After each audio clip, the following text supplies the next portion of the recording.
Operation Flashpoint Dragon Rising is an incredibly ambitious title.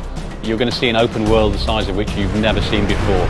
You're going to be able to interact with everything that's in that world. It was an incredibly difficult game to develop. Some of the technology that we're using here is unique. Our streaming technology is unsurpassed. Visual effects are very important in Operation Flashpoint. The main reason is because we want to really get across the violence and awe that modern ordnance creates. We use several different things to really sell the impact of this modern ordnance.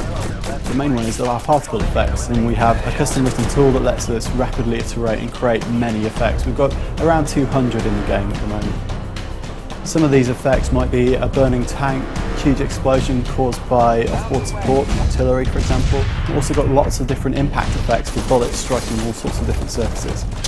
We use a technique called cube-mapped particles. Cube-map is a spherical texture. It essentially makes a particle look like it rolls like a ball. We can actually make it look like it's three-dimensional.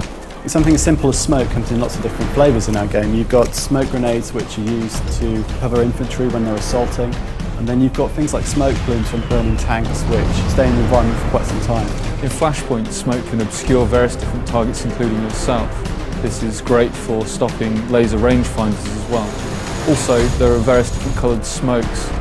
This is something that people will be able to use to designate targets and things in co-op play. Smoke's also used tactically. In a tank you can launch smoke shells and basically create a mask for enemy lasers, so it's harder to shoot the tank using a modern weapon system.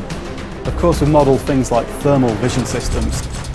Certain vehicles have thermal scopes, so you can actually see through smoke and see heat signatures of vehicles and enemy the other side. As well as time of day varying as you play, weather can be dynamically changing as you're playing a mission, so you will have fog rolling in and affecting your view distance, maybe requiring you to switch to thermal vision whilst you're playing a mission, and it can fundamentally change the approach you're going to take to attack an enemy. To really sell the experience of being an infantryman and on the floor and getting shot at, we couldn't just use visual impacts on the ground. It wasn't enough. It didn't really sell the immediacy of actually getting shot at. So we came up with a screen effect system. When you're shooting something nearby, you get the effect of things hitting you, like kind of dust or water or blood splattering on the camp. The grime of war is just hitting you. If you get shot, there's a visual effect on the character that shows blood, and it starts off as a small patch and then spreads slowly across the body. I think one of the strongest parts of the game, indeed one of the strongest characters in the game, is the island itself. The environment, the lighting, the time of day, the foliage, the whole thing. It's a massive area, and it's a size that you've never seen before on a console. You can strip the scene down to a basic surface and light that surface on its own, and that's quite straightforward to do.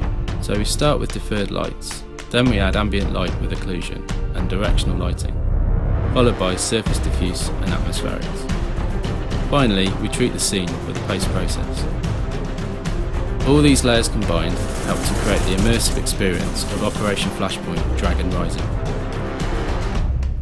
All our vegetation on the island is based on what actually grows there in real life on the Sakhalin Island belt. We've got over 30 different types of vegetation, 8 different types of forests. They all combine in Skira to make a really unique play environment. So you've got the very barren, bare hills on the highlands compared to the very lush valleys lower down. The grass and plants are all placed using a procedural system that executes in real time as you wander around the island. This environment, this level of realism, this atmosphere that we generate will bring you closer to war than you've ever been.